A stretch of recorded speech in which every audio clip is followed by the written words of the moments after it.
كتاب جاءنا في دفتيه من الإعجاز ما امتدت قرون. كتاب الله لا تحريف فيه فلا يطغى على العقل الجنون.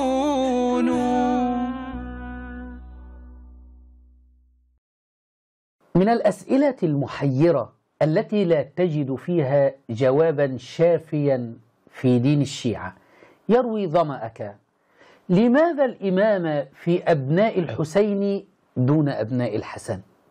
مع أن كلاهما معصوم، أبوهما علي، أمهما فاطمة، جدهما النبي صلى الله عليه وسلم، فلماذا الولاية في أبناء الحسين دون أبناء الحسن؟